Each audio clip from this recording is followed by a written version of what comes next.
아니, 우리 당 입장에서는 사실은 윤석열 대통령이 너무나 원망스럽고 밉죠.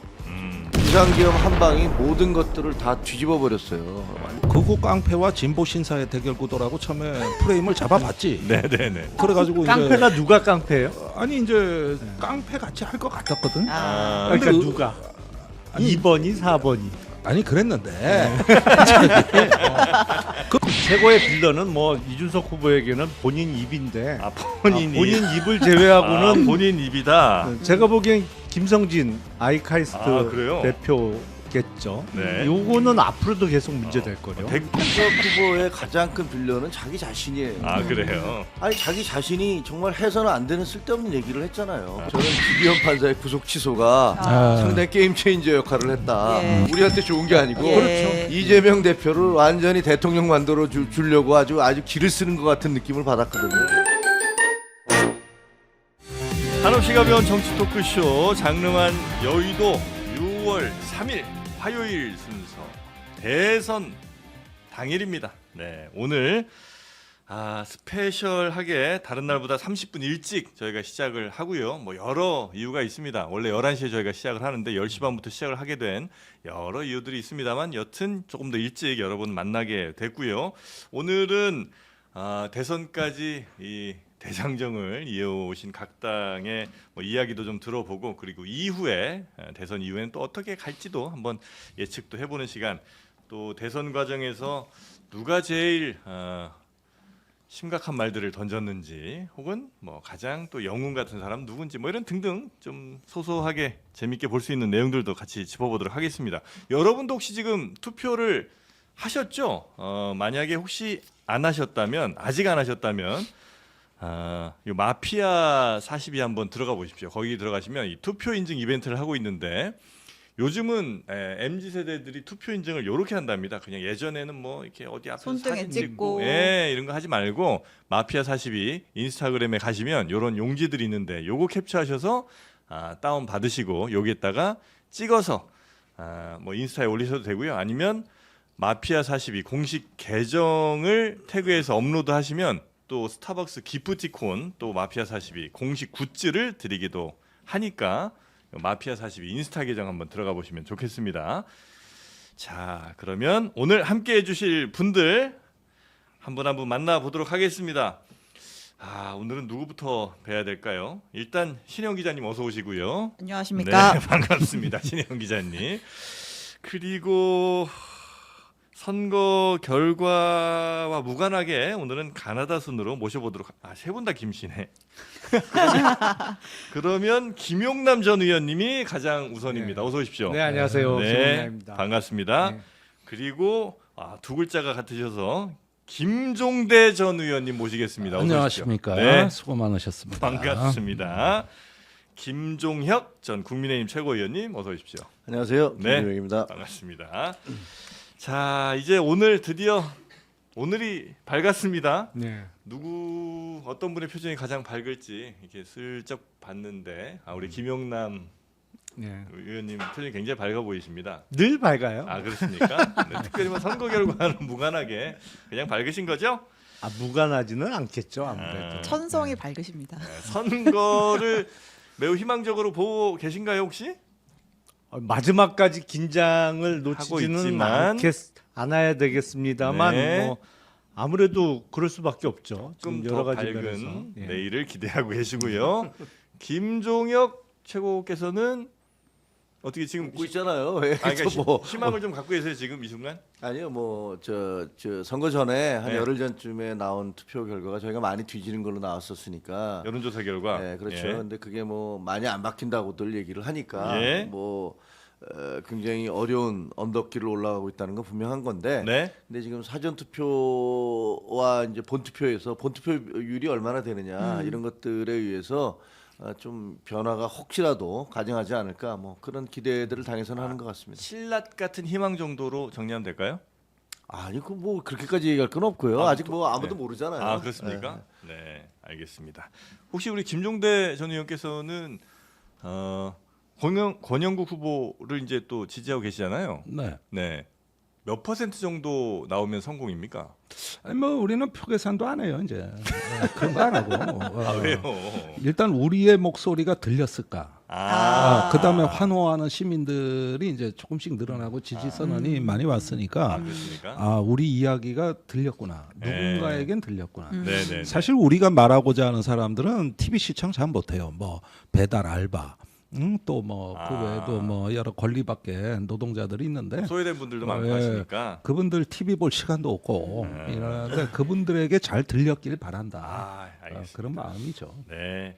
자 그러면 현재 몇 퍼센트 정도 투표율이 진행되고 있는지는 저희가 또 틈틈이 알려드려야 되니까. 그렇습니다. 10시 기준인가요 지금은 나온 네. 게? 실시간 투표율은 저희 네. 화면에 보시면 여기 이렇게 나오고 있죠. 오른쪽 상단에. 여기 상단에서 계속해서 숫자가 변하는 손가락. 모습을 보실 수가 있을. 죄송합니다. 네. 선거날 손가락 위험한데 여기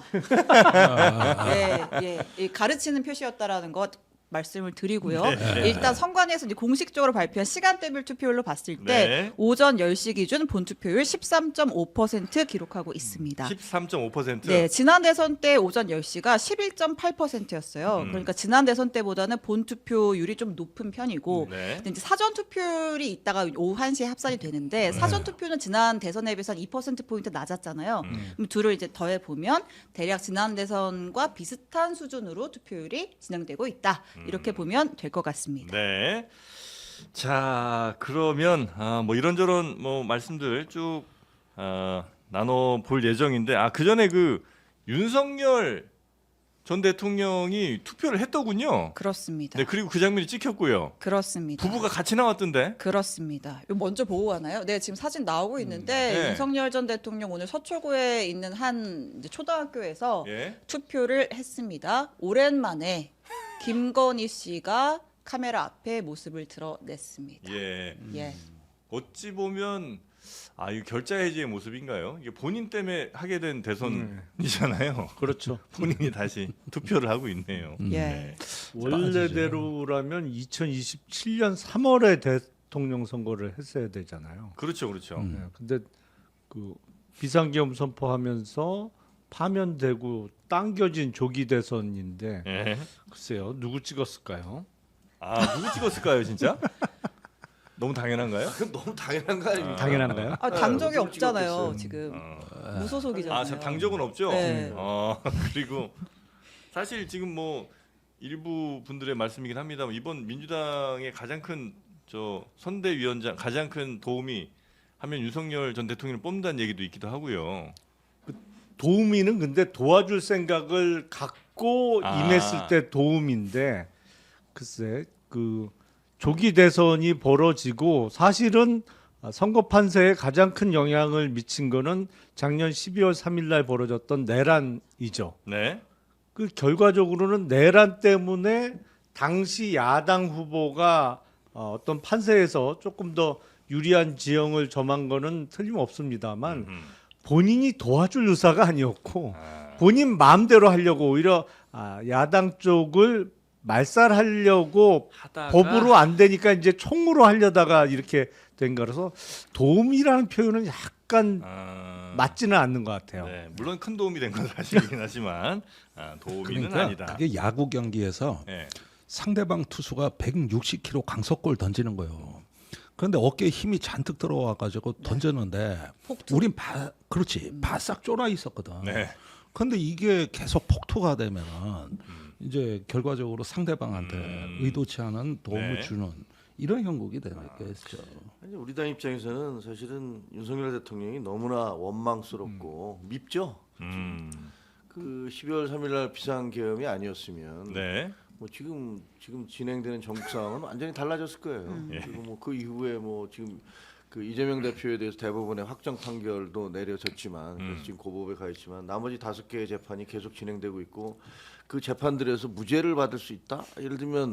예를 들어서 대북 송금 같은 거는 그 부지사인 이화영 씨가 1심에서 10년 가까운 형을 받고 2심에서 조금 줄어서 7년 얼마 받은 거 아니에요? 네. 그럼 이게 과연 그 이화영 씨가 그렇게 형을 받는데 지사는 전혀 몰랐다라고 얘기할 수 있을 것이냐는 등등에부터 시작해서 아마 이재명 후보가 굉장히 궁지에 몰려 있을 수 있는 상황인데 네. 그 비상계엄 한 방이 모든 것들을 다 뒤집어 버렸어요. 완전히 판을 그냥 뒤엎어 버렸기 때문에 그리고 또 그 이렇게 조기 대선을 치름으로 해서 저희로서는 아무런 준비도 없이 이런 것들을 맞닥뜨려야 되기 때문에 그리고 그 이후에 조기 대선이 시작된 이후에도 사전 준비를 해야 되는데 이분이 계속 엉뚱한 소리를 하셔서 길거리로 사람들을 끌어모으면서 극우들을 준동을 하게 함으로써 그럼으로써 국민들 중도층 뭐 이런 분들로부터 저희가 외면받게 만들어서 정말 윤석열 대통령 너무 너무 밉다. 원망스럽죠. 그 진작에 출당을 시키지 그러셨어요. 하려고 하다가 쫓겨났잖아요. 아시면서 왜 그래요?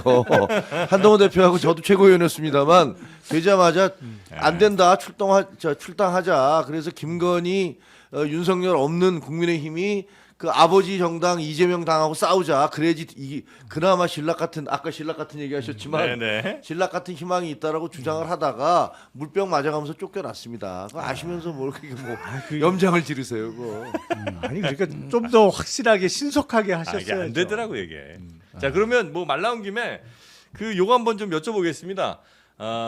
새 후보 뭐 이제 지지율 기준으로 볼 때 뭐 내 후보라고 치죠 일단. 예, 새 후보의 선거 운동하는 데 있어서 혹은 뭐 대선 오늘까지 오는 데 있어서 가장 힘들었던 순간들이 이제 많을 거 아니에요. 그 힘든 순간을 만드는 사람, 그 빌런이라고 요즘 많이 얘기하는데 김문수 후보에게 있어서 최고의 빌런 혹은 뭐 최악의 빌런은 과연 누구인가라고 보신다면 어떤 분들이 있습니까? 제가 이제 보기를 좀 드릴게요. 혹시 기억이 안 나실 수 있어서 1번 윤석열, 김건희, 2번 한덕수, 3번 이재명, 4번 전광훈, 5번 권성동, 6번 홍준표. 자 여기에서 과연 김문수 후보에게 최고의 빌런 누굽니까? 그건 뭐 이견의 여지가 없을 거, 이론의 여지가 없을 것 같은데요. 윤 대통령 부부가 네. 끝까지 막판까지 그래요? 그렇죠. 한번 생각해 보세요. 근데 윤석열, 김건희가 없으면 대선 후보도 안 됐을 거 아니에요? 그거는 그렇죠. 네. 그렇게 따지면 그 나머지 사람들도 다 마찬가지지. 아 그런가요? 그건 아니고 네. 그 윤석열 대통령이 네. 6.3 선거는 부정선거다라는 영화를 보러 가셨잖아요. 예. 네. 그게 이영돈 PD하고 그 누구야 전한길 씨가 예. 후원해서 만든 제작한 그 영화를 보러 가셨어요. 근데 네. 그 제목은 뭐 신의 한 수인가 뭐 해가면서 예. 6.3 선거는 이미 부정이 예정돼 있으니까 투표하러 가지 마라. 네. 이렇게 주장하는 영화 아닙니까? 네. 그 영화를 보러 가셔갖고 박수 받고 그랬잖아요. 그러면 아 거기 지지율 팍팍 떨어진다. 지지율 팍팍 떨어지죠. 그리고 그 다음에 갑자기 또 그 전환길 집회에서 지난 일요일 날 네. 무슨 대리인을 시켜서 네. 김문수를 지지한다 이렇게 말씀을 하셨어요. 그게 우리한테 도움이 되겠습니까? 아, 말도 안 되는 그 이전에는 투표하러 가지 말라는 영화에 가서 박수 받다가 그 다음에 갑자기 투표해라라고 주장을 한다면 그걸 어떻게 하란 말이에요? 이론의 여지 없이 윤석열, 김건희가 김문수 후보에게 최고의 빌런이 맞다. 뭐 두 다른 분도 당의 동의하세요? 빌런이죠, 우리 당의. 우리 당의 빌런이다. 뭐 두 분도 대체로 동의하시고요.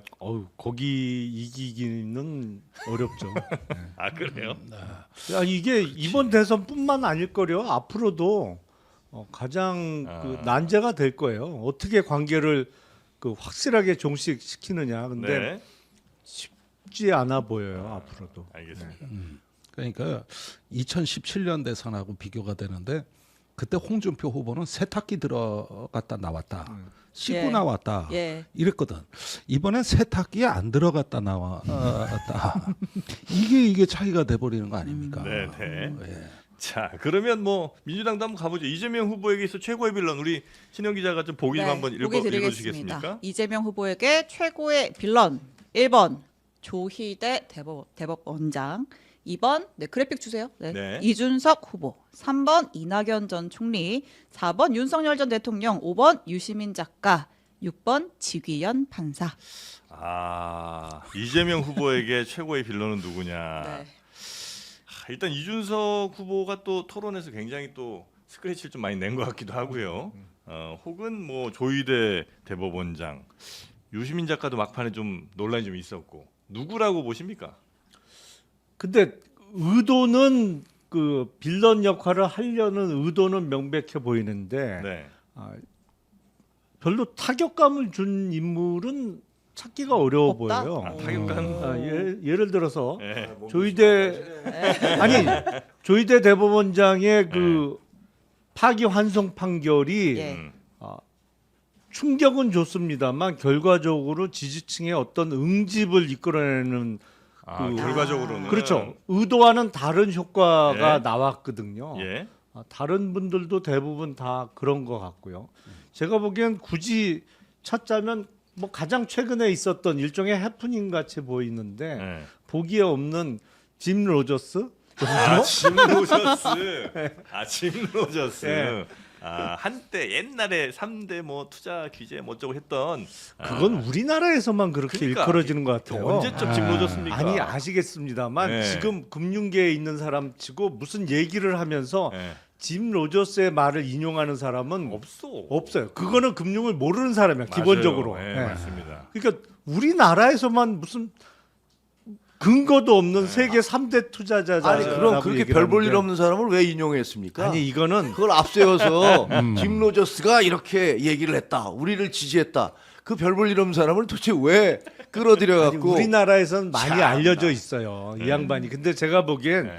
중간에 어떤 대선 캠프는 캠프 규모가 크잖아요. 네. 그러니까 이 사람 저 사람 각자 노력을 해요. 뭐 이른바 공을 세우려고. 그렇죠. 뭐, 네. 그런 네. 과정에서 일종의 커뮤니케이션에 문제가 생겼던 것 같은데 예. 뭐 그 정도? 근데 대부분 뭐 아는 분만 알죠. 우리나라에서는 유명한 투자자라고는 합니다만 예. 짐 로저스가 뭐 일반적인 인지도가 많이 나오는 사람은 아니기 때문에 요즘 거의 뭐 방송인에 가깝죠. 뭐 인터뷰 많이 거의 하고. 그렇죠. 네.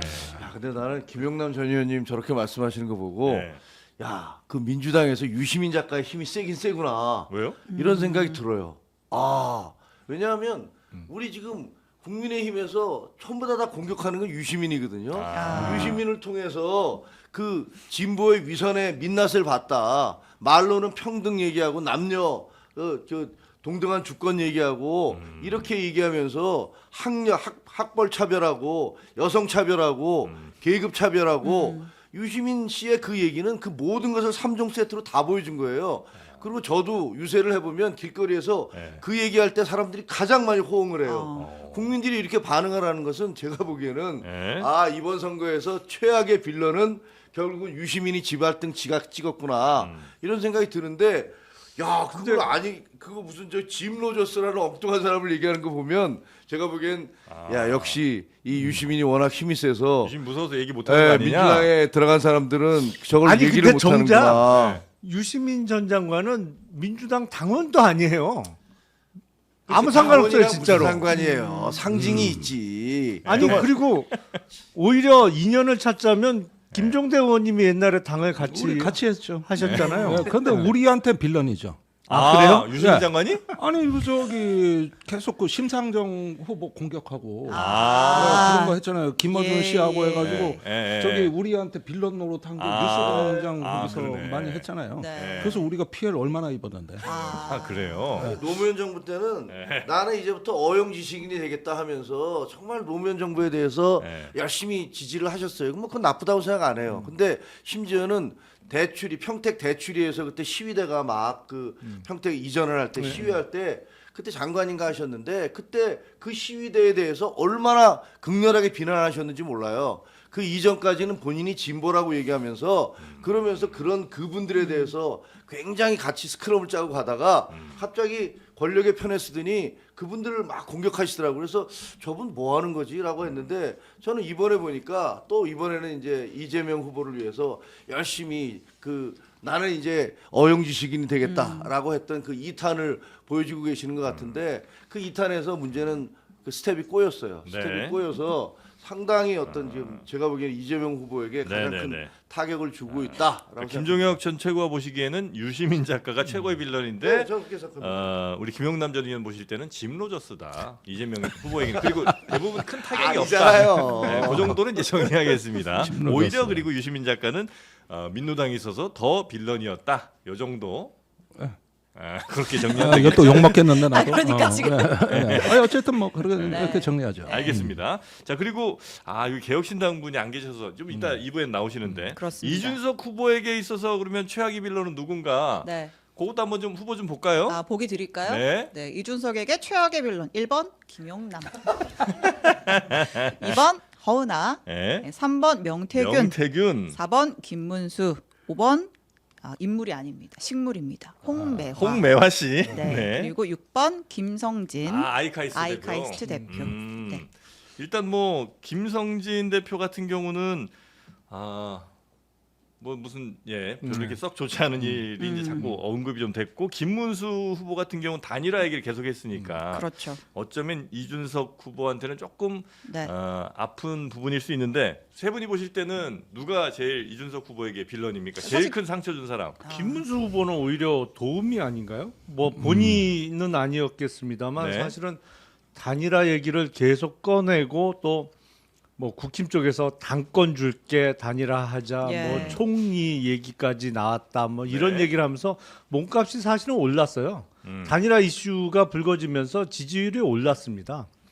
그러다가 이제 3차 TV 토론에서 그 문제적 발언이 나오면서 꺼진 네. 거지. 그 전까지는 여론조사에서 10%를 넘는 지지율을 찍은 게 다 단일화 이슈라고 저는 보이는데요. 네. 그래서 최고의 빌런은 뭐 이준석 후보에게는 본인 입인데 본인이 본인 입을 제외하고는 본인 입이다. 제가 보기엔 김성진 아이카이스트 그래요? 대표겠죠. 네. 요거는 앞으로도 계속 문제 될 거요. 댓글에도 근데 본인 입이라는 분들이 그래요? 많긴 합니다. 네.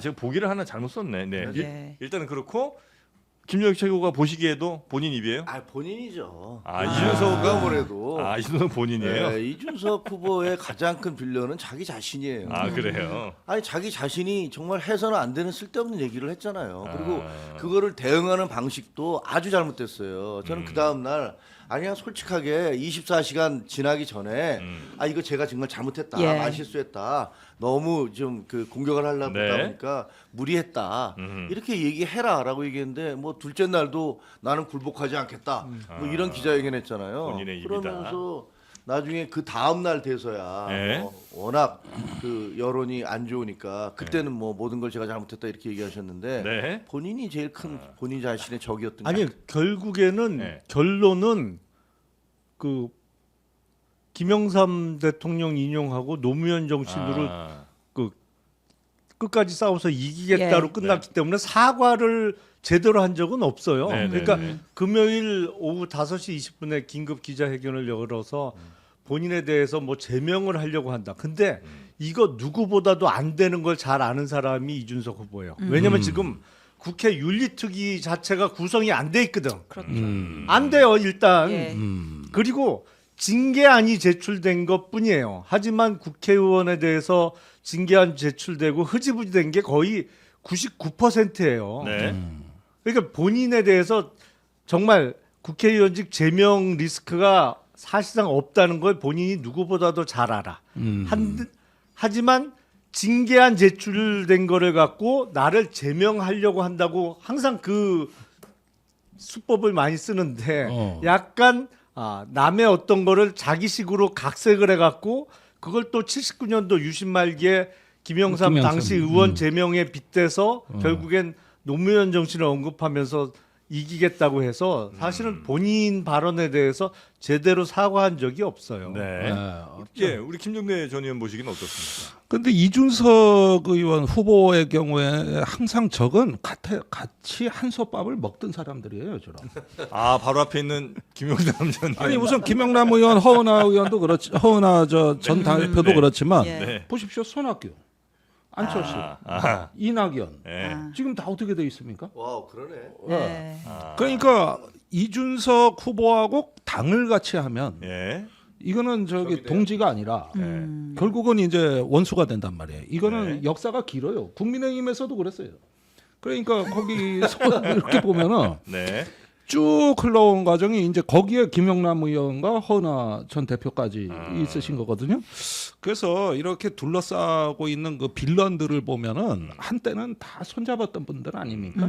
결국 좀 그런 면에서 저는 왜 이렇게 오래 가지 못할까 이런데 안타까움이 있죠. 이준석 후보랑 오래 하기가 뭐 좀 어려운 부분이 좀 있나요? 아니면 그런 건 아니고 그냥 아니, 간이 뭐- 작으니까 그런 거예요. 그런 게 있으니까 저뿐만 아니라 다들 그렇게 됐겠죠.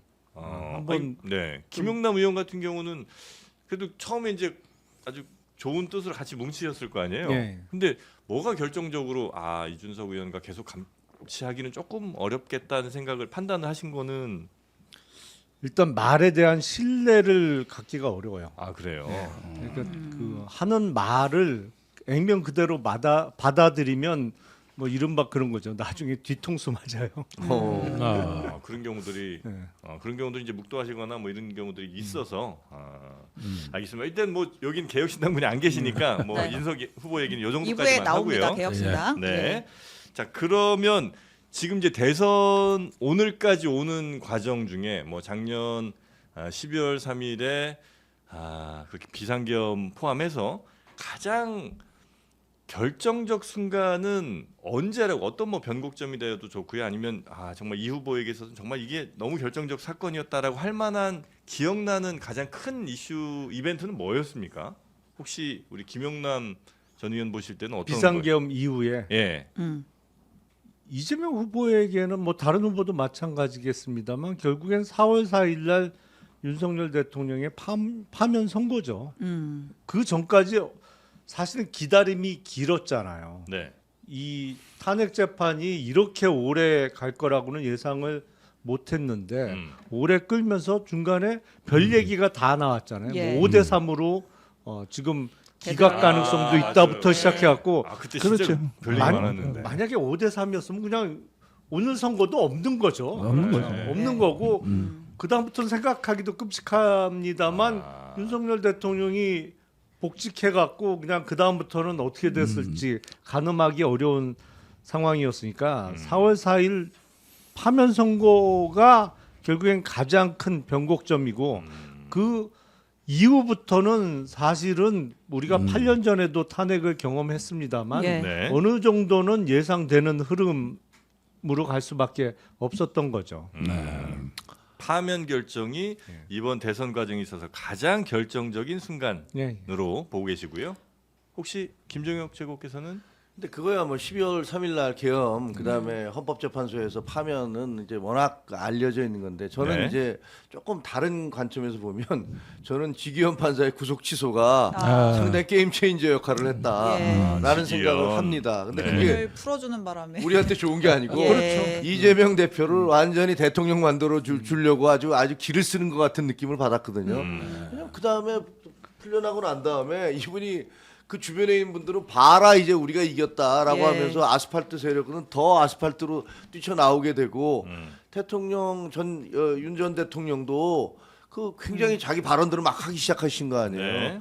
그러면 그럴수록 우리 당은 정말 계속 나락으로 빠져 들어가는 거였거든요. 그래서 이게 사실 저는 개인적으로는 예. 현직 대통령을 탄핵 심판을 받고 있는데 구속을 시키는 게 옳으냐에 대해서는 거기는 좀 거부감이 있어요. 예. 그거는 그냥 어차피 재판 끝나고 난 다음에 그 다음에 그 구속 절차를 하게 된다면 네. 옳지 않을까라고 생각을 하는데 어쨌든 그 공수처에서 뭐 무리를 했든 뭐 했든 그런 식으로 접근을 했고 판사가 발부를 했으니까 그걸 부인할 수는 없는 거란 말이에요. 예. 그렇게 구속이 됐는데 이거를 또 도저히 이해가 안 되는 뭐 그 이전에는 날로 계산했는데 이제는 시간으로 계산해서 그렇습니다. 영장 청구 시점이 잘못됐다느니 이런 어떻게 보면 굉장히 해괴한 그런 논리를 제시하고 저는 그 다음에 그 논리가 계속 적용이 되는지는 안 된다고 봐요. 그렇죠. 다른 사람들에 대해서는 다 날로 그 구속 일자를 계산할 거라고 생각하거든요. 네. 그런 논리로 풀어주고 난 다음에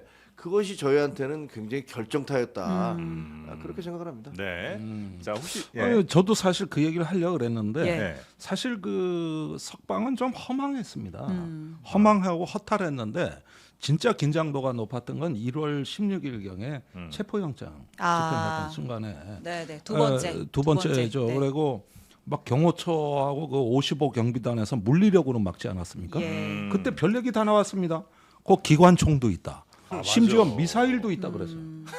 맞아. 그때 막 뭐, 김건희 씨가 막 경호처한테 총 갖고 답답하고. 뭐 하냐고 막 했다던 그런 예. 얘기도 있었고. 그리고 저기 첫 번째 체포 집행 때는 그 저지선을 뚫었음에도 불구하고 철수했잖아요. 네. 그 관저 앞에서 철수한 거거든요. 음. 이 상황에서 저는 내전으로 가는 거 아닌가 하는 불안감을 많은 사람들이 아마 가졌는데 그때 그 걱정 많이 했었어요. 예, 만에 하나 어떤 물리적 충돌이 있을 수도 있는 예. 매우 긴박한 순간이었다. 예.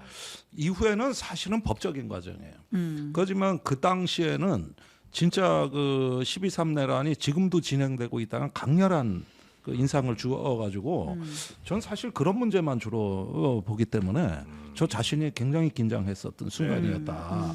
결국 그게 이후에 그 대선판에서도 어떤 후보보다도 윤석열이 더 커 보이는 또 더 어떤 중요한 변수인 것처럼 가는 강렬한 어떤 순간이었고 네. 이것이 지금까지 영향을 주고 있다고 봅니다. 그 지금 말씀 들어 보니까 진짜 그 파면 때도 그 파면이 이렇게 늦어진 이유가 뭐겠냐 이거 안 되는 거다 뭐 이런 얘기 되게 많았잖아요. 그렇죠. 그리고 또 진짜 내전 간다 이런 얘기도 되게 많았고 그러니까 그때 그렇죠. 당시에는 엄청 걱정했던 건데 지금 이제 좀 지나고 나니까 좀 편하게 얘기는 합니다만 그때 당시로 약간 기억을 떠올려 보니까 아 진짜 결정적 순간인 것 거기에다 같고 그때 블랙 요원, HID 얼마나 네. 사회가 그런 문제하고 섞여가지고 맞아요. 이게 뒤숭숭했습니까? 이게 우리가 저 군대 물리력을 못 믿는 순간에 네. 또 검경이 또 주도권 다툼을 하고 네. 있었죠. 전 그때는 사실상 내전의 이미지가 실제로 좀 보여졌다고 봐요.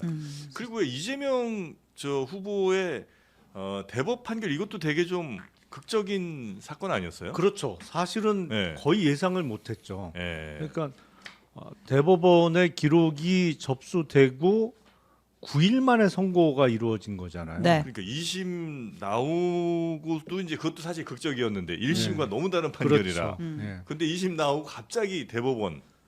갑자기 예. 잡혀서 그러니까 빠르다는 거는 다 느꼈어요. 네. 선고 기일이 너무 빨리 잡혔다. 근데 저렇게 빨리 잡힌 거로 봐서 그냥 항소심의 결론을 유지하기 위해서 예. 그러니까 선관위의 후보 등록일 전에 깔끔하게 정리하는 차원에서 저렇게 빨리 잡았나 이렇게들 생각을 했는데 네. 결과는 정반대로 나왔단 말이에요. 그래서 그래서 많이 놀라셨을 것 같아 민주당. 아니 그렇죠. 그래서 네. 아니 기록을 언제 봤지? 그 짧은 시간 내에 뭐 7만 페이지 뭐 이런 얘기 그 있었고요. 논란이 일어날 수밖에 없는 상황이었고 예. 그거는 아직도 깔끔하게 대법원 쪽에서 어떤 설명이 이루어지지는 못했죠. 네네네.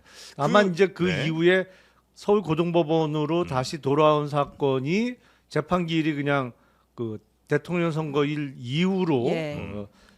연기되면서 본격적인 선거운동 기간이 시작돼 갖고는 그 논란이 다시 일지는 않았습니다만 하여튼 네. 극적인 순간이었던 네. 것도 근데 틀림없습니다. 그 관련해서 어제 이제 보도가 좀 나왔습니다만 네. 이재명 대표가 조금 이제 해석하기에 따라서는 뭐 대법 쪽과 뭐 소통 같은 게 있었다는 식의 그런 이제 인터뷰가 좀 있었잖아요. 이거는 뭐 네. 저희가 뭐 해석을 듣기 전에 그 발언을 그대로 좀 들어보고 나서 네. 얘기를 해보면 좋을 것 같아요. 이재명 후보가 어제 그 이제 뉴스공장에 나와서 했던 인터뷰 내용인데 이 파기환송 결정이 났을 당시 어떤 심경, 뭐 소회 네. 같은 걸 밝히면서 나온 얘기입니다. 들어볼게요. 대법원 쪽에 저한테 직접은 안 오지만 이 소통들이 일부이잖아요. 예, 예. 제가 들은 바로는 빨리 정리해 주자였다고. 빨리 기각해 주자. 깔끔하게. 그랬다고 해요. 그런데 어느 날 바뀌었대요. 갑자기. 저도 나름 법조인으로 먹고 산 지가 수십 년이잖아요. 그리고 정치도 꽤 오래 했고 정말 산전수전 다 겪었는데 이틀 만에 파기환송하는 거 보고 정말 황당무계했습니다. 네. 이 발언들 가운데 결국 이제 대법원의 이야기를 내부적 이야기를 이제 전에 들은 것처럼 이제 묘사한 부분이 있어서 직접은 아니지만 네. 소통이 일부 있다. 근데 그 들은 바로는 대법원이 선거법 혐의를 빨리 정리해주자, 빨리 기각해주자 깔끔하게 이렇게 들었는데 실제로 그렇지 않은, 그러니까 정반대의 결론이 나와서 황당무계했다 이렇게 얘기를 했는데 이제 이걸 두고 이제 뭐 국민의힘에서는 이거 대법원이랑 내통하고 있다고 자백하는 거냐, 실토하는 거냐, 뭐 이렇게 공격을 하고 네. 있습니다. 예. 요거는 어떻게 좀 봐야 됩니까? 실제로 그런 얘기들을 뭐 충분히 그 정도 위치에 있으면 들을 수도 있는 거야, 아니면 좀 부적절한 거라고 봅니까? 그 대법 쪽이라는 게 대법관이나 뭐 대법원장은 당연히 아닐 거고 네. 그런 분들하고 직접 소통을 했거나 누굴 통해서 간접으로 들었다는 얘기보다는 그냥 법조인들, 뭐 대법관 출신 법조인들도 있을 거고 네. 그 법조인들의 예측을 들었다는 취지 아닐까요? 그 정도 의미? 아니 예측은 다들 그렇게 했어요. 사실은 저렇게 빨리 선고기일 잡히는 거로 봐서 항소심의 결론을 그냥 유지하는 쪽으로 결론이 나나 보다. 다 그렇게 예측을 했지. 법조인들의 예측 정도 아니겠느냐. 예. 근데 이제 말 그대로만 좀 보자면 뭐 대법원 쪽에서 저한테 직접은 안 오지만 소통들이 일부 있잖아요. 예, 요거는 조금 이제 오해 소지는 있을 수는 아니, 있겠죠. 사람 사는 세상에 그런 게 왜 없겠습니까? 라고 얘기했잖아요. 네. 근데 그거 얘기 들어보면 이거 재판 거래 아닙니까? 이게 사법 거래 아니에요? 아니 어떻게 해서 대법원이 판결을 어떻게 내릴 거를 미리 그 상대편 피고인의 그 변호인이 됐던 피고인 관계자들한테 그걸 알려줄 수가 있습니까? 네. 그건 말이 안 되는 얘기를 한 거잖아요. 우리가 네. 그러면 헌법재판소에서 판정 어떻게 내려질지 미리 다 그 우리 쪽에다 공개를 해줍니까? 그것도 말도 안 되는 얘기예요. 옛날에 민주당 어떻게 했습니까? 문재인 정부 때 박근혜 대통령 뭘로 집어넣었어요? 양승태 대법원장 뭘로 집어넣었어요? 사법 거래로 집어넣습니다. 뭐 이거 일본과 징용 문제와 관련된 외교 분쟁이 벌어지니까 이거 재판 좀 지연해주면 안 되겠느냐라고 하는 걸로 양승태 대법원장을 그 구속을 시켰던 그런 정부 아닙니까? 그 민주당이에요. 근데 본인과 직접 관련된 문제에 대해서 네. 대법원에서 얘기를 소통을 했다. 그래서 얘기를 들었는데 깔끔하게 정리해주겠다고 했었다.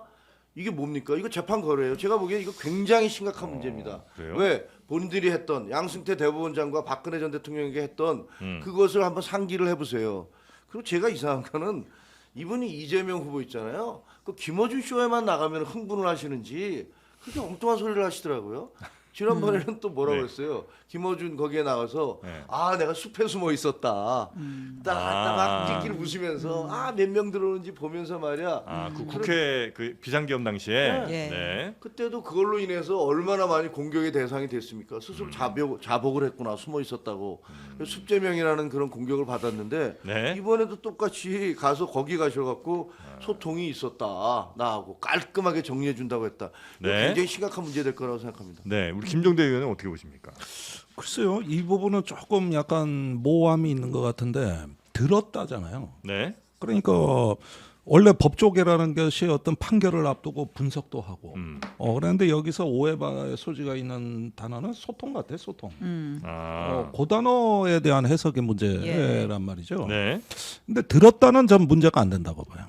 이런저런 어떤 그 주변의 조언을 많이 들을 수 있는 거고. 어디서 뭐 전해진 얘기 이런 것들 그거는 내가 다 문제가 안 들을 수 있는데 되는데. 소통이라는 건 좀 이 소통이란 말이 무슨 뜻이냐? 네. 이 부분은 해명하시면 되는 거지 뭐. 네. 소통 상호 관계잖아요. 내가 일방적으로 듣는 걸 소통이라고 하지는 않아요. 내가 듣고서 뭐라고 얘기를 해야지 소통하는 거 아닙니까? 그리고 소통을 할 때 빨리 기각해 주자 깔끔하게. 이게 어떻게 그걸 소통했다는 거 아닙니까? 그럼 이거는 뭐 본인이 범죄 자백과 마찬가지다라고 저는 생각해요. 아니 근데 대선 후보쯤 되면 더군다나 유력한 대선 후보쯤 되면 네. 주위에 있는 사람이 이 사람 저 사람 뭐 본인이 이 후보를 위해서 열심히 하고 있다는 표를 내기 위해서 없는 말도 지어서 막 보고라고 하는 경우도 있고 네. 뭐 본인이 이만큼 애쓰고 있다 하기 위해 그 과정에서 많은 과장 내지는 뭐 과대 포장이 돼요. 근데 듣는 입장에서는 네. 자기한테 직접 얘기하는 사람은 그런 취지로 얘기하면 그 사람이 뭘 어떻게 알아봤나 보다 뭐 그런 취지로 얘기를 하지만 실상은 아닌 경우가 대부분인 것이고 이번도 그렇잖아요. 뭐가 돼 유죄 취지로 파기환송 냈는데 뭐가 아니, 근데 되긴 뭐가 됐어요. 제가 보기에는 그냥 커버 쳐주시는 거고 입장을 바꿔놓고요. 이 김문수 후보가 내가 헌법재판소하고 소통했는데 5대 3으로 이거 예를 들면 기각해주겠다고 그런 얘기가 있었다. 네. 그렇게 소통했다. 근데 8대 0으로 나와서 나 정말 놀랬다. 그럼 난리 날 거 아니냐? 그럼 민주당 가만히 있겠습니까? 민주당 뭐라 그럴 겁니까? 예? 재판 거래했다, 내통했다 이렇게 얘기 안 하실 거예요?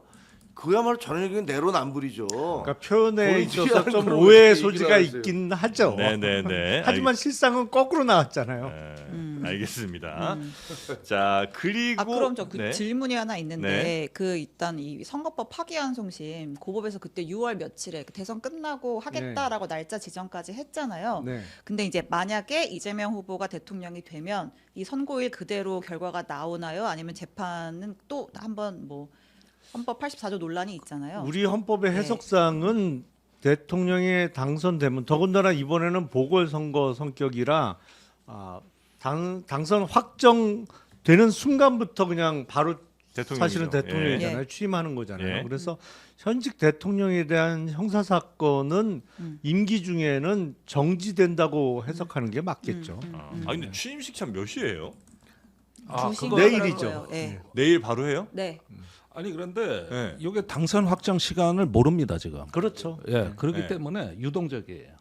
7시에서 9시 사이에 선관위원장이 오전 7시에서 9시 예, 사이에. 예. 대개 경우 보면 네. 아주 빠르면 7시에도 할 수 있다 이렇게 선관위에서 얘기하고 있고 예. 그게 아니면 대개 7시에서 9시 사이에 확정 판결을 내린다. 방망이를 두드리는 순간에 네. 그 순간에 그 국군 통수권을 비롯한 그 권력이 넘어간다. 네. 당선자에게 네. 그렇게 되면 아마 국회에서 지금 한다는 거 아니에요? 취임 맞습니다. 선서식이 되겠죠. 네, 그렇죠. 취임식이라기보다. 예, 예. 그러니까 그렇게 간단하게. 되면 아마 오전 중으로 뭐 네, 네. 되게 아마 12시 전후에서 되지 않을까 그렇게 그러니까 이제 예상을 우리가 합니다. 흔히 보았던 그 많은 분들 모여서 하는 그거 아니고 그건 할 아니고. 시간이 할 수 없죠. 없죠, 그죠? 그건 안 되죠. 그건 안 돼요. 그러니까 이제 확정되는 순간부터 바로 대통령이니까 바로 이제 취임 선서 정도를 이제 확정과 동시에 거의 할 것 같고 그 이후로 대통령직을 이제 수행을 하게 되는 그렇게 이제 아니, 대통령직이야 뭐 확정되는 순간부터 하는 시작이죠. 거고. 음. 8년 전에 보면 국회 로텐더 홀에서 했었죠. 예.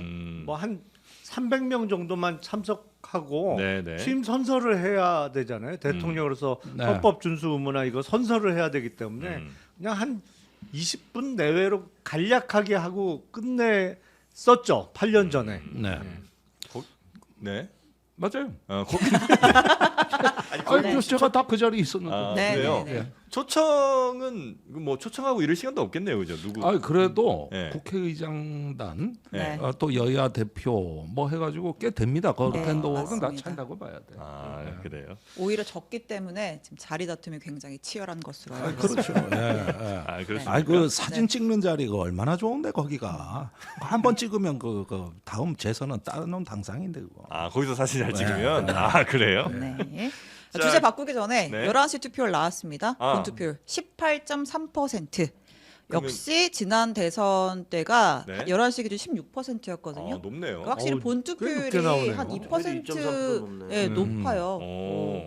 오늘 최종 투표율도 좀 기대해봐도 좋을 네. 것 그럼 이제 같습니다. 다음 주에 가기 전에 진짜 최종 투표율 혹시 몇 퍼센트 정도로 혹시 보시고 그렇게 되면 이번 선거의 뭐 표심 같은 게 어떻다고 혹시 예상하실 수 있는지 우리 김종대 의원님은 최종 투표율 몇 퍼센트 정도 보십니까? 아니 그러니까 저는 희망 사항은 80% 돌파하길 바랍니다. 80 오. 돌파요? 예, 그런데 현실적으로 어렵다는 전망이 많이 나와요. 예, 근데 오늘 날씨가 되게 좋더라고. 맞습니다. 내가 지하철 타고 오는데 예. 전부 등산복 차림이야. 그러니까 아침에 저도 그래서 같이 투표하고 나왔거든요. 예. 그래가지고 아침 투표소를 가니까 버글버글한 거야. 그래가지고 저기 일단은 뭔가 절박한 마음에 투표장은 나왔는데 네. 그 길로 등산 간다. 하자마자 등산으로. 요런 어떤 그 하나의 라이프 사이클이 나왔거든요. 그래가지고 요게 보면은 이제 그러다가 가가지고 보니까 줄이 긴 거요. 예. 그래서 등산 갔다 와서 하자. 음. 요렇게 또 전략을 수정하시는 분도 계시거든요. 근데 이제 등산 뭐 이렇게 갔다, 등산이야 왜? 갔다 내려 아 그렇죠. 내려오면 또 이렇게 막걸리 파전 뭐 이렇게 드셔야 되는 거 아니에요? 그러니까 저기 8시까지가 투표 시간이기 맞습니다. 때문에 아, 산에 여유가 내려와서 되니까. 예. 사우나하고 파전 먹고 가도 돼. 된다니까? 아 예, 그렇게 예. 하는 걸로. 예. 여튼 한 80을 목표로 하시나 그거보단 좀 낮은 걸로 예상을 하신다는 그래서 거죠? 제가 바라기에 네. 그 북한산이나 관악산 주변의 투표소를 좀 많이 별도에. 활성화했어야 된다고 본 거예요. 아 사전 투표처럼. 네. 네. 네. 자 그리고 우리 김종혁 저 최고께서는 몇 퍼센트 정도 보십니까? 저는 원래 좀 낮아질 거라고 예상했었어요. 예. 뭐 75% 정도 되지 않을까. 예. 지난번에 77.1%인가 예. 이런가 그랬잖아요. 그러니까 되게 전반적으로 투표율이 올라가는 상향 추세가 있는 건 분명하지만 그럼에도 불구하고 이번에는 왜냐하면 지난번처럼 뭐 정말 끝까지 박빙이다 뭐 이런 게 네네. 아니었잖아요. 예. 열흘 전까지 발표된 게 좀 차이가 있다 이렇게 되니까 예. 좀 실망한 분들이 투표를 안 나가든가 혹은 음. 또 우리가 이겼다라고 생각하는 분들도 약간 뭐 안 나갈 수도 있어서 그래서 좀 떨어지지 않을까 이렇게 예상을 했었거든요. 예. 네, 그런데 네, 그런데 그리고 또 사전 투표율이 계속 올라가는 추세였어요. 근데 34점 뭐 몇 프로잖아요. 예. 그러니까 지난번보다 한 2% 떨어져서 2%. 그래서 이 정도면 아마 본 투표율은 더 떨어지겠구나. 음. 그래서 아마 여기서 2%또 2% 하면은 지난번에 한 77점 몇 프로니까 음. 한 4% 5% 떨어지지 않을까 뭐 이렇게 네. 생각을 했었는데 예. 지금 오전은 완전히 좀 상황이 달라지잖아요. 달라다니까. 네, 본투표가 지금 계속 늘어나고 있어요. 그리고 그러니까 오늘 또 저녁 8시까지고. 그렇죠. 8시까지고. 그러니까 이거 뭐지? 이거는 뭐 우리가 모르고 있는 뭐가 있나? 근데 사실 저희 당의 입장에서는 네. 본투표율이 높아지는 건 나쁘지 않잖아요. 아, 그리고 대구 경북이라든가 뭐 이쪽에서 되게 높아요. 네네네. 그러니까 보수적인 쪽에서도 많이 높으니까 그거는 뭔가 어쨌든 그 이재명 후보에 대한 반대하는 사람들이 집결하고 있는 거 아닌가라는 뭐 당으로서는 그런 기대를 가질 수도 있는 거죠. 투표율이 아니, 높아지면 그런 오히려 측면도 있겠지만 예. 제가 아침에 그 만난 투표장에서 분위기는 예, 예. 큰일 났다. 다시 내란 세력이 올 수도 있다. 이래가지고 새벽같이 나오신 분들도 아. 계시더라고. 아, 그래요? 이게 무슨 동이었죠 거기가? 저요? 예. 과천 살아요. 과천. 예. 야, 과천 쪽 민심입니다. 관악산 가깝습니다. 그래가지고 저기 아침에 제가 여기 JTBC 나오려고 주섬주섬 이제 옷 입고 준비하는데 우리 가족이 빨리 투표 안 나가고 뭐 하냐고 막 득달같이 그러는 거예요. 그래서 왜 그렇게 서두르냐 그러는데 돌아올지 모르잖아. 이 한마디가 그 투표장으로도 연결이 되더라 이겁니다. 아 그래요? 예. 양 진영의 총 결집. 그래서 그러면 예? 최종 득표율은 각 후보별로 어떻게 아, 예상하세요? 득표율? 네, 득표율. 얼마씩 얻을 것 같다. 네. 각 얘기하세요. 후보별로 좀 그 문제가 되는 숫자가 다르죠. 그렇죠. 541이잖아요. 예. 이른바 이제 이재명 541. 후보는 50% 넘기냐 마냐. 예, 예. 예, 김문수 후보는 40을 다느냐 못 다느냐. 예, 그리고 이준석 후보는 이제 10 10 두 자릿수 그러니까 두 가느냐, 자리를 마느냐. 하느냐 뭐 네. 한 자리에 머무느냐. 그래서 예측하신다면 저는 이재명 후보는 앞에 5자를 달지 않을까 싶어요. 5 몇. 오늘 저는 구체적으로 갑니다. 당일입니다. 내일이 없어요. 내일 네. 바로 안 결과 돼요. 나옵니다. 이거 네. 끝까지 그 구체적으로 수치를 얘기하기는 어렵고. 네. 당에 예. 또 지침이 있죠. 뭐 예. 지금 마지막까지 3표가 부족한 상황이기 예, 때문에. 예. 알겠습니다. 여튼 50%는 넘는 앞에 5자가 다는 정도로 예상하시고 혹시 그럼 김문수 후보는 결국엔 투표율이 제일 중요하죠. 예. 근데 아침 9시 기준으로는 보니까 경북 지역의 투표율이 좀 낮더라고요. 낮아요? 네, 낮더라고요. 아니 높아요 지금. 아니 아침 9시에는 낮던데요. 제가 확인해 보니까. 지금 본 투표율로 봤을 때는 네. 지금 최고 투표율이 대구랑 경북이고요. 그다음에 최저는 전남과 아니 그건 당연한 거죠. 사전 투표가 워낙 높았고 사전 투표율이 그렇죠. 호남 합치면 지역은 당연히 달라지고. 네, 호남 지역은 사전 오늘 투표율이 기준. 다 50%를 넘었고. 넘겼어요. 네. 그러니까 당연히 본 투표율은 낮을 수밖에 없는 건데 네. 그 아침 9시에 제가 확인한 거는 경북 지역이 6.8% 나왔었거든요. 9시 기준으로. 네. 지금 많이 예. 올라갔겠습니다만. 근데 사전 투표율까지 계산해서 해보면 투표율이 높은 건 아니에요. 예. 그래서 만약에 영남 쪽 투표율이 지난 3년 전 대선보다 낮아지면 전국 투표율이 낮다. 그러면 사실은 40 넘기기 힘들다. 네, 그렇게 결론 나겠죠. 앞에 3자 붙을 가능성 높다. 자, 그러면 참 이준석 후보는 두 자리 갑니까? 어려울 것 같은데요. 두 자리 못 가고. 알겠습니다. 자, 그러니까 앞에 객관적인 예측이에요. 그래서 심플하게 보면 앞에 5자 1등은, 2등은 앞에 3자, 3등은 앞에 없이 그냥 한 자릿수. 자, 우리 김종혁 최고께서는요. 아, 저는 그냥 패스해 주세요. 지금 아. 저희가 굉장히 어려운 건 사실이잖아요. 아, 그래요? 그래서 제가 뭐라고 얘기를 하겠습니까 여기서. 알겠습니다. 저희는 뭐 희망하기는 선전을 해서 이기길 바라지만 그 뭐 굉장히 어려운 것도 사실이고요. 선전의 기준이 몇 프로예요? 40%대를 넘어서 네. 아니 근데 이것도 얘기하기 참 그래. 아니 뭐야 이거 지는 거 기정사실처럼 얘기하면 그 좀 그렇잖아요. 제가 뭐 근데 그거는 이럴 때는 막 질러대야 되는 시간 아니에요? 아이 뭐 질러댑니까? 저는 국민의힘 당원입니다. 예. 전직 최고위원이고요. 그러니까 김문수 50% 이렇게 지르셔야죠. 김문수 50%. 아 근데 그건 또 제가 패널로서의 어떤 양심 같은 아, 전 전직 복잡하네. 기자 출신이거든요. 알겠습니다. 그렇게 뻥은 잘 못 칩니다. 알겠습니다. 그럼 이준석 후보는요? 그래 이준석은 마지막. 편하게 네. 얘기하실 수 있겠다. 이준석 후보는 저는 굉장히 높을 줄 알았어요 처음에. 예. 왜냐면 제 아들이 이제 투표권자인데 네. 그 아빠의 영향을 받겠죠 당연히. 근데 아들이 주변에 아빠 내 주변에 그 보수적인 친구들이 이번에 다 이준석 찍겠대 이러더라고요. 그래서 그래 놀랐는데 다른 당협위원장들하고 얘기를 해봤더니 네. 다른 당협위원장들도 젊은 애들 다 내 딸도 뭐 네. 내 아들도 네. 이런 얘기들 하더라고요. 그래서 이거 우리가 아마 여론조사에 잘 잡히지 않는 뭐가 있는 것 같다. 20대들. 네. 네. 왜냐면 그 친구들은 잘 투표 그런 거 잘 하지 않으니까 여론조사에 응하지 네. 않으니까 그래서 저는 이준석 후보가 10%는 훌쩍 넘길 거라고 생각했었어요. 예. 그래서 어쩌면 네. 한 13에서 15 사이까지 가지 않을까 네. 이렇게 기대를 했었어요. 기대라는 게보다는 제가 기대할 이유는 하나도 없죠. 네, 한 전망을. 네, 그렇게 전망을 했었어요. 예. 근데 그때 며칠 전에 있었던 그 젓가락 뭐 발언 이후에 네. 사실 상당히 좀 약간 좀 타격을 입은 거는 부인할 수 없는 것이고 네. 그래서 뭐 10%를 전후해서 달랑달랑하지 않을까 이렇게 생각합니다. 10% 이쪽 저쪽. 예, 예. 이쪽인지 저쪽인지까지는 얘기해 주세요. 후배가 아주 아니야, 매섭게 그거야 물어봅니다. 뭐 이쪽인지 저쪽인지 제가 점쟁이도 아니고 그거는 뭐 하나님도 모르실 텐데. 틀렸다고 누가 뭐라고 안 그래요. 그렇죠. 근데 그렇게 하기 싫어요. 알겠습니다. 조금 네. 질르실 줄 알았는데 네. 시원하게 해주세요. 근데 진짜 놀라게 하는 건 오히려 권영국 후보가 아닐까. 왜 그러냐? 그래요? 네. 이게 이준석 후보의 그 막말 파동이 진보 여성 쪽의 결집도를 자극했거든요. 사실 반대 역결집이 좀 일어났어요. 예. 그렇다면은 애시당초 그 대척점에 있던 후보한테 아무래도 주목하는 시선들이 있는데 제가 이렇게 당에 있어 보면 입당 들어오는 거 보면은 네. 거기서 체감이 되죠. 입당 요즘 좀 들어와요. 들어와요. 오. 네, 들어옵니다. 예.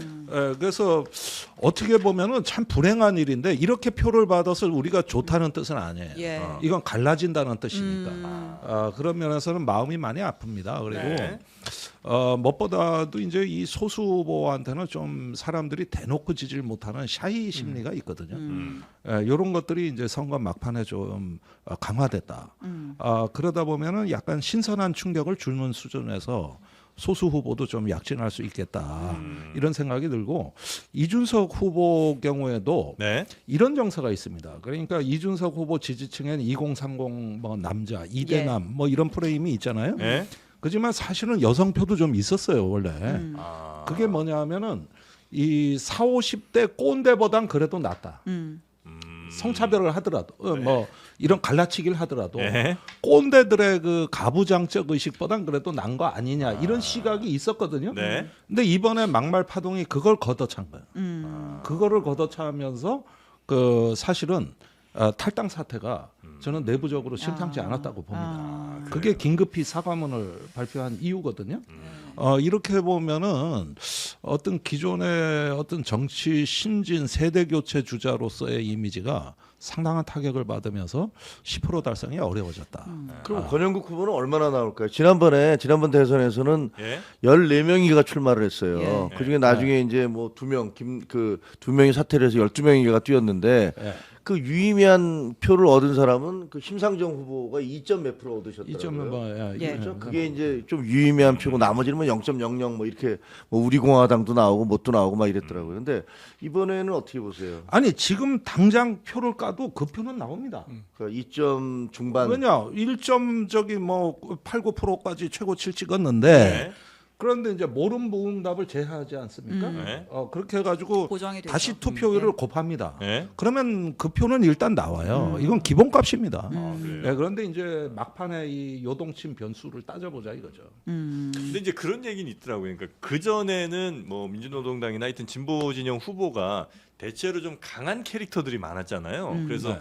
토론 과정에서도 좀 돋보이기도 하고 지지율이 좀 높지 않더라도 굉장히 좀 돋보이는 플레이어로서의 모습을 많이 보여줬는데 권영국 후보는 이전에 있었던 뭐 노회찬, 심상정 혹은 뭐 많은 분들이 권영길. 예, 권영길 후보도 네. 있었고 그런 분들에 아니, 비해서 그러니까 예? 제가 TV 토론 팀장을 하면서 제일 고민했던 게 그거예요. 아, 이걸 어떻게 어떤 캐릭터로 만들어내느냐. 예? 그래가지고 극우 깡패와 진보 신사의 대결 구도라고 처음에 프레임을 잡아봤지. 네네네. 그래가지고 깡패가 이제 누가 깡패예요? 아니 이제 깡패 같이 할 것 같았거든. 아, 그러니까 근데 누가? 2번이 4번이. 아니 그랬는데 그 깡패가 이제 막판에 나온 거예요. 예. 그래가지고 극우 깡패와 진보 신사 이렇게 해가지고 조금 이걸 만들려다가 구도가 잘 안 나왔어요. 예. 예. 아니 예, 그래서 김문수 진- 후보 악수하자고 계속 하는데 말이야 모른 척하고 가는 게 그게 신사예요? 아이고. 그래서 내가 두 번째는 하라 그랬거든. 아, 그래요? 예, 예. 예. 그리고 첫 번째도 정중한 거절이었습니다. 이렇게 합장하면서 아, 합장이었어요. 아, GD. 예. 아. 예, 이렇게 하고 죄송합니다. 이러고 이거 굉장히 정중한 사과하고 예. 아, 눈물 나게 정중한데. 그랬다고 그래가지고 조금 이제 이런 부분을 우리가 검토를 해가지고 했는데 사실 이거 말입니다. 여기 두 분 계시지만 TV 토론 팀장 이런 거 맡지 마세요. 왜요? 내가 이 나이 먹고 이런 개고생은 진짜 모든 게 내 책임이야. 아, 하나만 잘못돼도 네. 저 누가 TV 토론 준비했냐 이 네. 날라오는데 이게 스튜디오 들어가는데 후보보다 내가 더 긴장해. 진짜로니까 이거 완전히 저몸 할 짓이 안 되는. 팔아서 그래서 만들어낸 거야 이거 맨주먹으로. 그럼요. 이거 제가 알죠. 예. 아, 고생 많으셨습니다. 아니 이거 TV 토론 팀장 하시려고 김종대 의원님이 최근에 AI를 얼마나 열심히 배우셨는데요. 이제 도사됐어요. 챗 GPT 내 친구 아니 됐어. 여기 사람이 GPT뿐만 없으니까 아니라. 심지어 말이요 당직자가 없으니 찢어지게 가난한 집이라 가지고 서울 경찰청에서 왜 후보 경호팀이 오잖아요. 아, 네네. 그래가지고 당직자 후보하고 밥 먹으러 가는데 경찰 숫자가 더 많아. 그러니까 사람이 없어 사람이. 이런 순간 내가 눈앞이 허해지면서 엿됐다.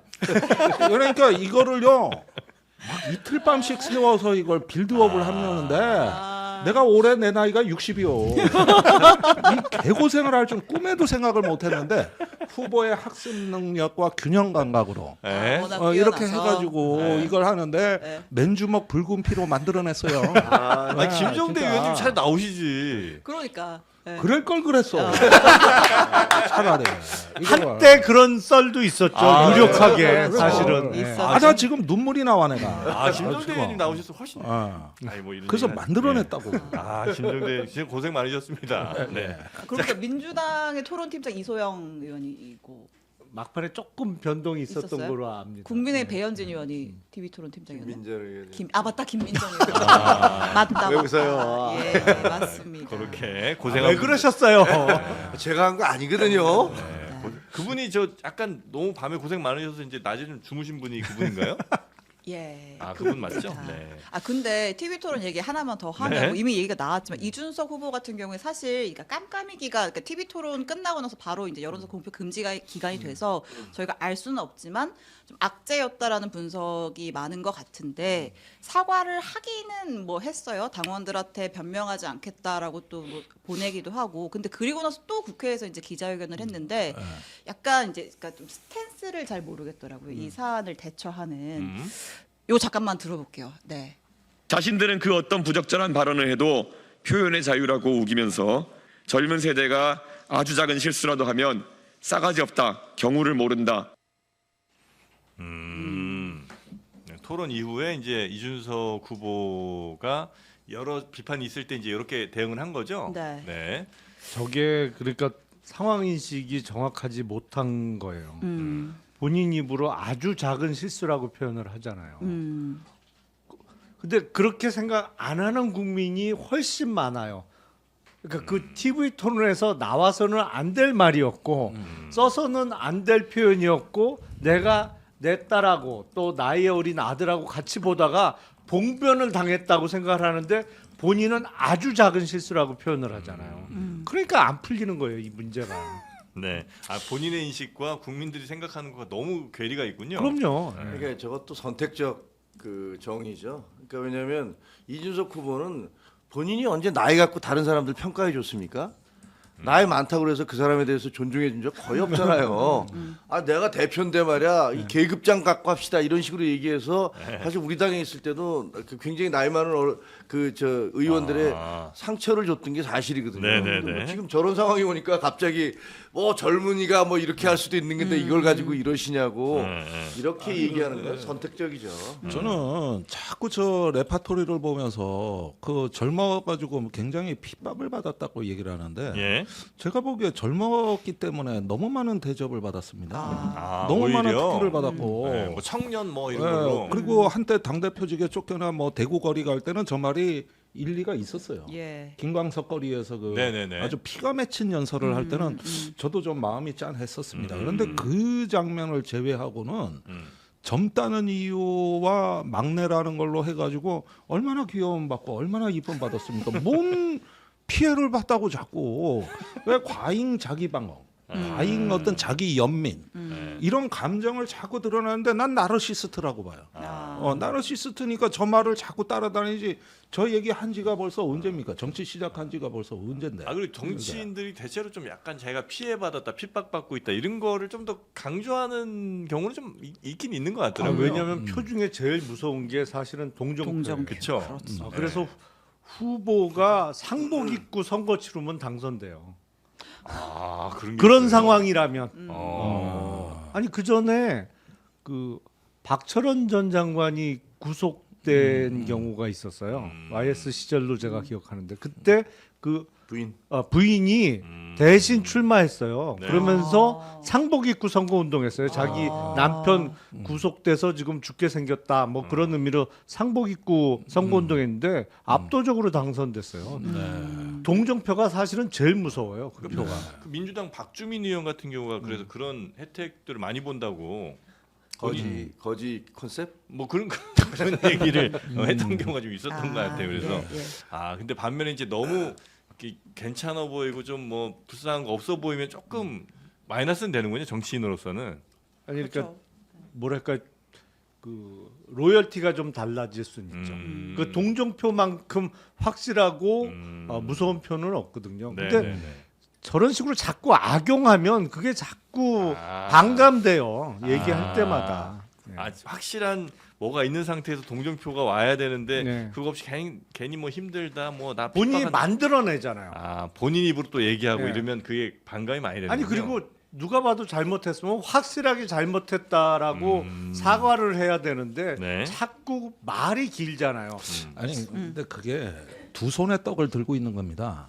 한 손의 떡은 자기의 어떤 그 혐오 발언으로 오히려 열광하는 측의 표도 갖고 싶고 그렇죠. 그 결속력은 높여가지고 오히려 또 갈라치기 하는 그 표도 맛있어 보이고 네. 그런가 하면 떨어져 나가는 거를 또 저기 막아야 되는 것도 해야 되겠고 그러니까 두 가지 말이 섞여 버리니까 이 말도 아니고 저 말도 아니고 그러니까 난 두 손에 떡에 하나는 내려놔야 되는데 그게 안 되는 거예요.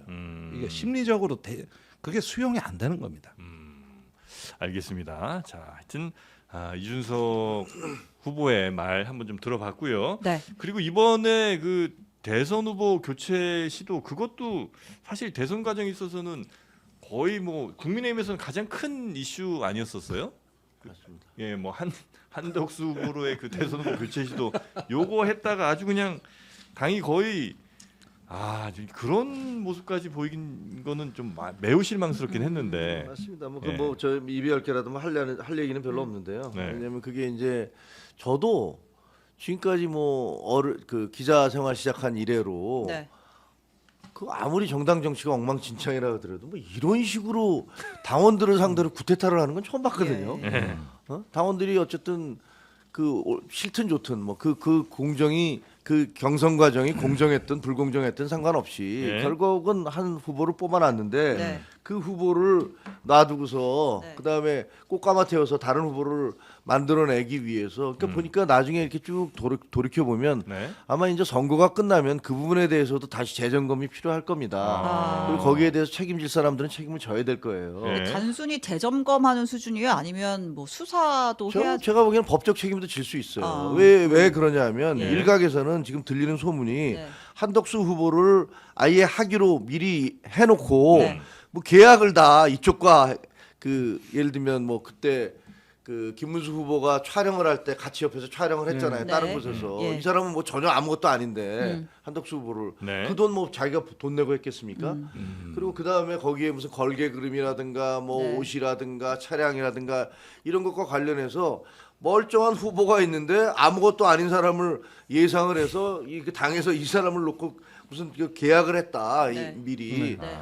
그래서 돈도 지불하고 계약금도 지불하고 했다는 설들이 있기 때문에 이거는 사실은 끝나고 난 다음에 네, 엄청난 직권남용과 배임이 될 거 아니에요. 예. 그러니까 이거는 상당히 문제가 될 수도 있어요. 아. 그래서 저는 이게 지금 선거 마치면 선관위에 선거 비용 쓴 거 다 신고해야 되잖아요.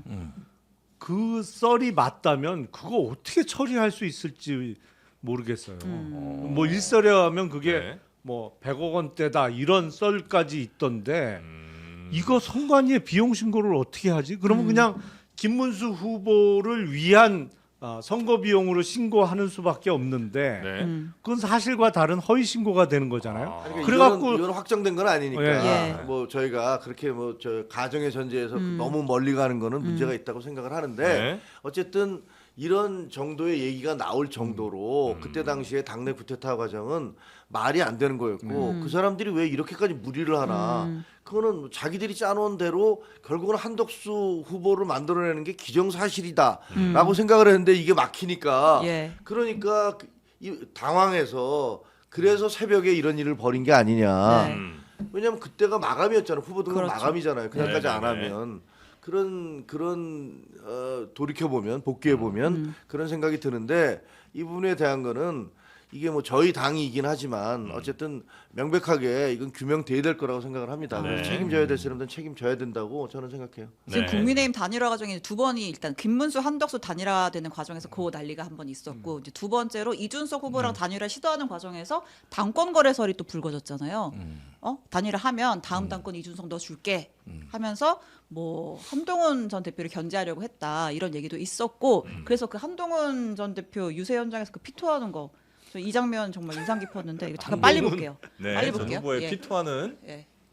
장면입니다. 여기에 왜 김문수 이름이 없습니까?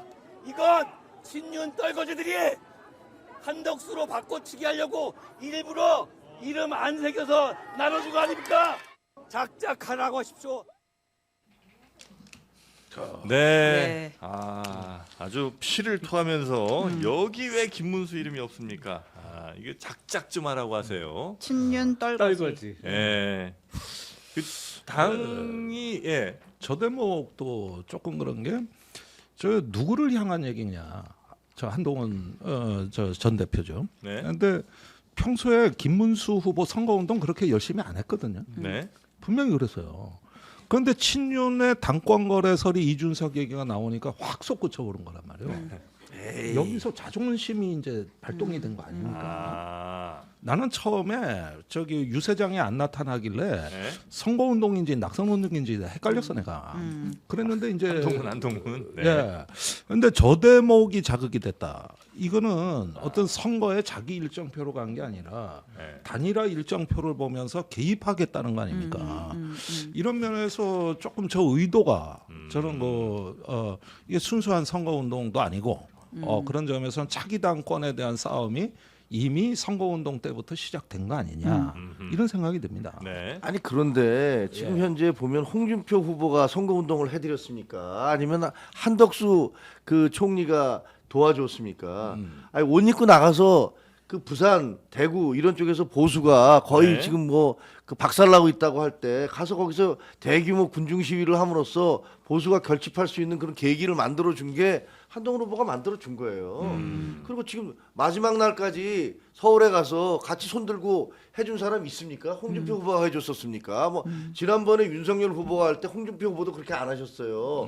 그리고 저기 누구야 이명박 후보와 박근혜 후보 때도 안 했습니다 아무도. 예. 근데 본인은 가서 서울에 가서 같이 손들어주면서 네. 지지했어요. 아니 그러니까 너무 과한 걸 요구하는 거예요. 당연히 할 거를 갖다가 이렇게 하지 않았느냐 하는 거는 난 국민의힘의 현실이라고 봐요. 원래 그거는 당연히 해야 되는 거예요. 안철수 후보가 그럼 문재인 후보가 됐을 때 같이 해줬습니까? 막판에 했죠. 미국으로 가버렸잖아요. 막판에 하긴 했어요. 그러니까 뭐 그거는 이 제가 정도면 보기에는 할 만큼은 한 거다. 할 만큼 아니 이상했다. 얼마나 더 합니까? 더 할 수 없는 상황이다. 아니 기준을 뭐 너무 보면은 아니 왜 다른 사람들에게는 기준을 그렇게 낮게 잡으면서 왜 한동훈한테만 그렇게 높은 기준을 요구하는지 저는 그 이해가 안 돼요. 아, 한동훈 대표 다음 전당대회 나와요? 바로 모르죠. 근데 국민의힘은 선거 막바지까지 사실은 내부 통합이 안 된 상태에서 그냥 이 선거가 끝나는 상황이잖아요. 네. 그 권성동 원내대표도 그 거리 유세하다가 뭐라 그랬어요? 정말 끝까지 용서할 수 없는 뭐 김문수 뭐 이런 얘기를 했잖아요. 말실수들이 몇 번 그러니까 있었죠. 이 툭툭 튀어나와요 이게 당의 분열상이. 네. 그리고 뭐 이재명 후보에 대한 지지 선언이 오히려 많이 나왔죠. 국민의힘 그 유세에서 많이 나왔어요. 많이 나왔죠. 네. 한기호 한기호 의원은 네. 이재명 대통령 모시고 뭐 네. 충성을 다하겠다고. 말실수 왜 이렇게 많이 아 하는 이거 거야? 말실수예요. 아 진짜 왜 이렇게 많아요? 아니 유독. 당내 분열로 따지면 문재인 저 그 대표하고 안철수 대표하고 싸우고서 갈라져서 안철수 후보가 네. 호남에서 총선에서 28석 석권했었어요. 그런 일은 없었습니까? 아니 당내 갈등이라는 건 당연히 있는 거지. 아니, 있을 수도 근데- 있는 건데 무슨 민주당에는 그런 게 없는 것처럼 얘기하시는 거는 제가 아니 보기에는 이번 뭐 선거전에서 민주당 쪽에서 무슨 김문수 후보에 대한 지지 선언을 하거나 이런 말실수는 제가 들어본 적이 없어요. 근데 국힘 쪽은 유독 많았잖아요. 많긴 많더라고요. 말실수는 뭐 이재명 대표께서 다 해주고 계시니까. 네. 아하. 자 이렇게 너무 좀 이렇게 뜨거워졌다 싶을 그렇습니다. 때는 차갑게 예, 조금 예. 식히면서 네네. 아이스 망고바 한번 드셔보시면 어떨까 싶습니다. 달달한 거 먹어야 됩니다. 요거는 아이스크림 아니고요. 그냥 망고를 얼린 거예요. 생 망고를. 네, 그래서 그냥 망고 한쪽 드시는 겁니다. 참 새로운 개념 아닙니까? 그냥 망고가 먹고 싶을 때 그냥 꺼내서 먹으면 돼요. 야, 지난번에는 돼지국밥도 주시고 저희가 디저트까지 챙겨드립니다. 일용할 양식을 진짜 점심 때 주시네. 네, 요 근데 망고. 이게 사람마다 좀 차이가 있는지 모르겠는데 저는 네? 보통 이렇게 찢어서 개봉을 하면 이 손잡이를 딱 잡아서 먹는 게 편한데 이게 네. 거꾸로 들어있는. 아 요거 이렇게 해서 한입 무신 다음에 손잡이가 쭉 있구나. 빼시면 아, 밑에 입으로 손잡이 쭉 빼요? 나옵니다. 아 그렇습니다. 네. 네. 시원하게 이제 아이스크림 막 설탕 많이 들은 그런 거 드시지 마시고 그냥 이걸 아이스크림도 드시면 된다는 그러네. 거예요. 네, 망고 맛 아이스크림 드실 필요 없고 그냥 망고를 드시면 된다는 겁니다. 그렇죠. 언제까지 우리가 바나나 맛 우유 먹을 겁니까? 아하. 바나나를 드시면 돼요. 그렇죠. 네. 네. 그래서 그 저 특정 당 색깔 아닙니까? 그럼 너무 나갔나? 아니 아니 잘 먹고 있는데 먹다가 목에 탁 걸리게 그래요. 네. 자, 역시 아니, 그냥- 장르만 여의도가 아 진짜. 공평하게 제 4회 출연자를 이렇게 골라놓으셨네 미리. 네. 이거는 이제 100% 천연 망고를 후숙을 해서 급속 냉동으로 개별 포장을 한 거고요. 요 10팩짜리 10팩 요거 10개 들은 게 얼마냐? 11,900원입니다. 아. 하나에 뭐 한 1,200원도 안 되는 거죠? 그렇죠. 네. 요즘 아이스크림 한 대기 편의점 가서 먹으면 그냥 1,500원, 2,000원 그냥 넘어갑니다. 금방입니다. 네. 그거보다도 싸다는 거예요. 그냥 냉동 망고인데 말이지요. 그래서 요거를 꺼내서 그냥 망고 빙수나 망고 아이스크림을 해서 드셔도 되고 아니면 그대로 그냥 씹어 드셔도 좋고 그 냉동 상태에서 바로 먹으면 이제 우리 어르신들은 조금 이실일 수 있는데요. 조금 녹여 드시면 아주 맛있습니다. 어르신 얘기하면서 왜 나를 쳐다보죠? 아니 정확하게는 그쪽 아, 아니었어요. 진짜. 네. 지금 또 내 나이가 60이여 한 분이 계시기 때문에 나는 60. 제가 김종대 의원님보다 선배예요. 아 그래요? 나이가. 네. 아니 그런데 왜 고생한 얼굴은 접니까? 내가 선거 때도 이 캐고생하라고 내가 고생 여기 너무 많이 나와서도 하셨어. 이렇게 아니 뭐 TV 토론 내가- 만장하시니까 그렇지. 아 근데 나 진짜 궁금해. 다 드셨죠? 네. 네. 이제 정의당의 미래는 어떻게 되나요? 아니 그러니까 네. 이번에 작은 디딤돌을 놓고 연대해서 한 불꽃만 거잖아요. 꺼지지 않게 해서 네. 어떤 그 이번에 이제 기존 정치가 못 보는 약간 불평등에 소외되신 분들을 우리가 호명했잖아요. 네. 그 힘으로 내년 지방선거에서 풀뿌리 정치를 또 도전해야죠. 내년 지방선거에 네. 그때도 좀 이제 뭐 진보 여러 정당 뭐 녹색당 다 해서 아, 연합을 그건 해가지고 모릅니다. 그런데 이제 시대 네. 정신이 이제 녹색 전환, 기후 위기, 또 거기에다가 이제 어떤 그 권리방 노동자 지금 1,300명 네, 명 네, 이게 너무 늘어났어요. 그래서 이런 문제의 이제 사회적인 어떤 추세와 네. 어떤 시대의 집단 정신의 요구를 봐서 응답할 준비를 부지런히 갖추고 하는 거죠. 알겠습니다. 그리고 또 이제 지금의 시대 정신은 생과일이거든요. 아, 그래요? 언제까지 가공식품, 가공 아이스크림 먹을 거냐? 이제는 생과일로 그냥 먹자는 거예요. 네. 베트남 직수입 천연 망고 요거 11,900원이라고 말씀드렸죠. 요거 보통 한 번에 여러 개 또 까드실 수가 있어서 이렇게 여러 개 쟁여두시면 아주 좋다는 거. 상위 1% 맛집 해와바다 여기가 바로 가성비 맛집이기도 합니다. 네이버에서 해와바다 검색하시거나 아니면 하단에 있는 더보기 링크를 통해서 구매하시면 되겠고요. 요거는 빨리 소진될 수 있습니다. 망고 다 사라지기 전에 빨리 여러분 망고 냉동실에 쟁여두시기 바라겠습니다. 맛은 어떻게 괜찮으셨죠? 맛있네요. 네, 맛있습니다. 네, 어르신들 드시기도 괜찮았죠? 이 안실이시죠? 이 안실입니다. 알겠습니다. 자, 네. 맛있게 드셨고. 이를 악물고 있. 네. 자, 저희가 이어서 아유. 잠시 후에는 개혁신당 김성열 또 대변인 그리고 조용술 대변인 국민의힘 대변인 박진영 평론가 등과 함께 오늘 대선 이야기 또 대선에서 있었던 여러 뭐 결정적인 사건들 더 짚어보도록 하겠습니다. 세 분 대단히 감사하고요. 다음 시간에 또 뵙겠습니다. 고맙습니다. 네, 감사합니다. 네, 고맙습니다.